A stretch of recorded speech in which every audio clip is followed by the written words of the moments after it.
Hello friends, ओम श्री गणेशाय नमः। जय श्री कृष्णा। आप सभी का स्वागत है आपके अपने यूट्यूब चैनल पर।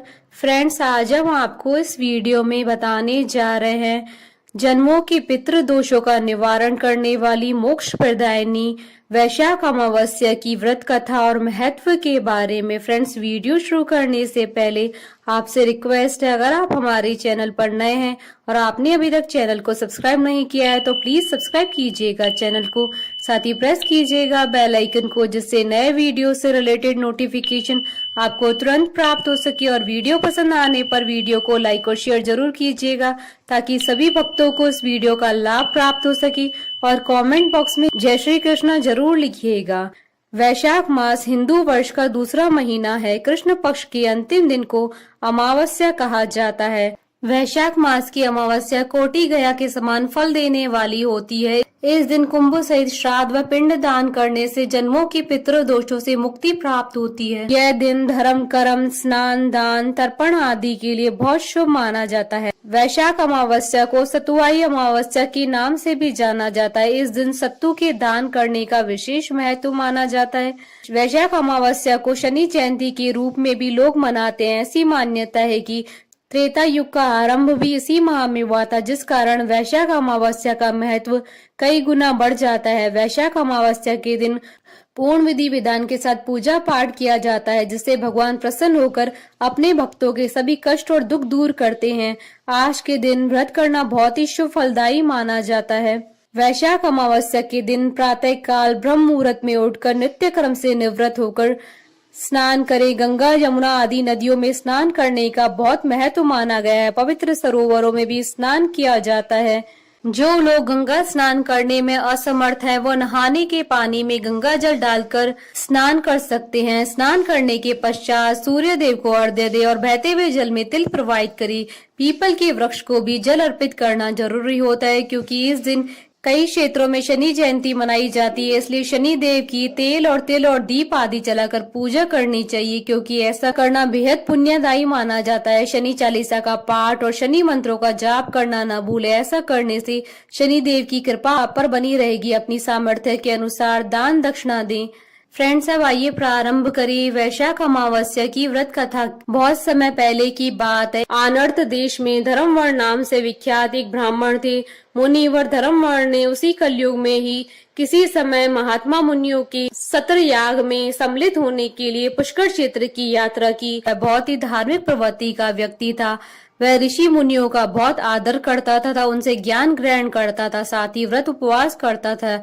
एक बार उसने किसी महात्मा के मुख से सुना था कि भगवान विष्णु का नाम इस कलयुग में स्मरण करने से जो पुण्य प्राप्त होता है और किसी भी अन्य कार्य से प्राप्त नहीं हो सकता है। जो पुण्य मनुष्य को अन्य युगों में जो पुण्य यज्ञ करने से प्राप्त होता है, उससे भी अधिक फल मनुष्य को आसानी से इस घोर कलयुग में भगवान नाम का स्मरण करने से प्राप्त हो जाता है। बस सन्यासियों की यह बात धर्मवर्ण के मन में घर कर गई और वह संसार से विमुख होकर विरक्त हो गया और उसने संन्यास ले लिया। धर्मवर्ण संन्यास लेकर इधर उधर भ्रमण करने लगा। एक दिन घूमते घूमते वह पितृलोक में जा पहुंचा। वहां उन्होंने कर्म से कष्ट पाते हुए पितरों को बड़ी भयंकर दशा में देखा। वह दौड़ते, रोते और गिरते पड़ते थे।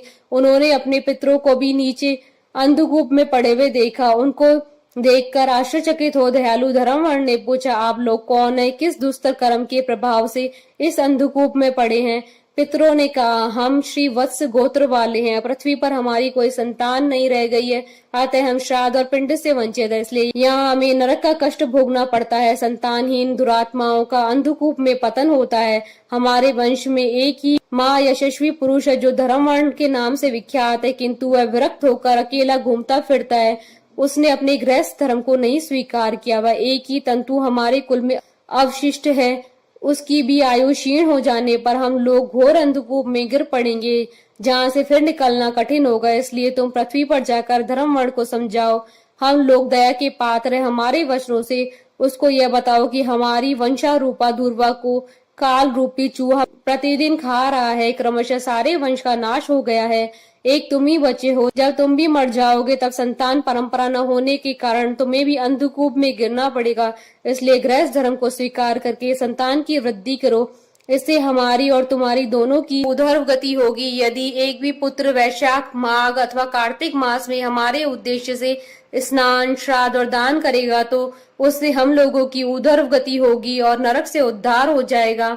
यदि एक पुत्र भी भगवान विष्णु का भक्त हो जाए, एक भी एकादशी का व्रत रखने लगे अथवा यदि एक भी भगवान विष्णु की पाप नाशक कथा का श्रवण करे तो उसकी 100 भावी पीढ़ियों का उद्धार होता है। ये पीढ़ियां पाप से आवृत होने पर भी नरक का दर्शन नहीं करती। दया और धर्म से रहित उन बहुत से पुत्रों के जन्म से क्या लाभ है जो कुल में उत्पन्न होकर सर्वव्यापी भगवान नारायण की पूजा नहीं करते।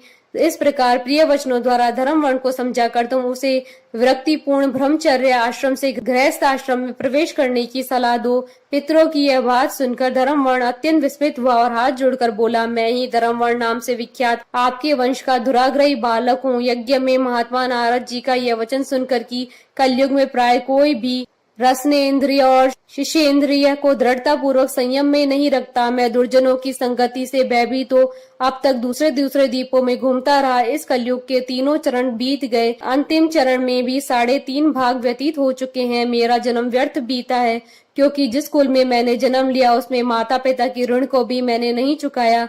पृथ्वी के भारभूत उस शत्रुतुल्य पुत्र के उत्पन्न होने से क्या लाभ है जो पैदा होकर भगवान विष्णु और देवताओं तथा पितरों की पूजा न करे। मैं आप लोगों की आज्ञा का पालन करूंगा। बताइए पृथ्वी पर किस प्रकार मुझे कलयुग से और संसार से भी बाधा नहीं प्राप्त होगी। धर्म वर्ण की बात सुनकर पितरों के मन को कुछ आश्वासन मिला। वे बोले, बेटा तुम गृहस्थ आश्रम स्वीकार करके संतानोत्पत्ति के द्वारा हमारा उद्धार करो। जो भगवान विष्णु की कथा में अनुरक्त होते हैं, निरंतर श्री हरि का स्मरण करते हैं और सदाचार के पालन में तत्पर रहते हैं, उन्हें कलयुग बाधा नहीं पहुंचाता। मानव जिसके घर में शालिग्राम शिला अथवा महाभारत की पुस्तकों उसे भी कलयुग बाधा नहीं दे सकता। जो वैशाख मास के धर्मों का पालन करता है, माघ में स्नान में तत्पर होता है और कार्तिक में दीप देता है, उसे भी कली की बाधा प्राप्त नहीं होती। जो प्रतिदिन महात्मा भगवान विष्णु की पाप नाशक एवं मोक्ष दायिनी दिव्य कथा सुनाता है, जिसके घर में बलि वैष्णव देव होता है, शुभ कारणी तुलसी स्थित होती है तथा जिसके आंगन में उत्तम गौ रहती है, उसे भी कलयुग बाधा नहीं देता है। अतः इस पापात्मक युग में भी तुम्हें कोई भय नहीं है। बेटा शीघ्र पृथ्वी पर जाओ। इस समय वैशाख मास चल रहा है, यह सबका उपकार करने वाला मास है। सूर्य के मेष राशि में स्थित होने पर 30 तिथियां पुण्यदायिनी मानी जाती है। एक एक तिथि में किया हुआ पुण्य कोटि कोटि गुना अधिक होता है। उनमें से भी जो वैशाख मास की अमावस्या तिथि है वह मनुष्य को मोक्ष देने वाली है, देवताओं और पितरों को बहुत प्रिय है, शीघ्र ही मोक्ष की प्राप्ति कराने वाली है। जो उस दिन पितरों के उद्देश्य से श्राद्ध करते हैं और जल से भरा हुआ घड़ा और पिंड देते हैं, उन्हें अक्षय फल की प्राप्ति होती है। अतः महामते तुम शीघ्र जाओ और जब अमावस्या हो तब कुंभ सहित श्राद्ध एवं पिंड दान करो। सबका उपकार करने के लिए गृहस्थ धर्म का आश्रय लो, धर्म अर्थ और काम से संतुष्ट हो, उत्तम संतान पाकर फिर मुनि व्रति से रहते हुए सुख पूर्वक दीप दीपांतरों में विचरण करो। पितरों के इस प्रकार आदेश देने पर धर्म वर्ण मुनि शीघ्रता पूर्ण भूलोक में गए। वहां मेष राशि में सूर्य के स्थित रहते हुए वैशाख मास में प्रातः काल स्नान करके देवताओं ऋषियों तथा पितरों का तर्पण किया, फिर कुंभ दान सहित पाप विनाशक श्राद्ध करके उसके द्वारा पितरों को पुनरावृत्ति रहित मुक्ति प्रदान की। तत्पश्चात उन्होंने स्वयं भी विवाह करके उत्तम संतान को जन्म दिया और लोक में उस पापनाशनी अमावस्या तिथि को प्रसिद्ध किया। तदंतर वे भक्ति पूर्वक भगवान की आराधना करने के लिए हर्ष के साथ गंधमादन पर्वत पर चले गए। इसलिए वैशाख मास की अमावस्या तिथि परम पवित्र मानी गई है। प्रेम से मन से भगवान नाम जाप करते रहो।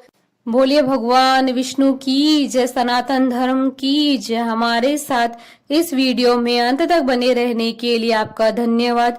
ओम श्री गणेशाय नमः। जय श्री कृष्ण।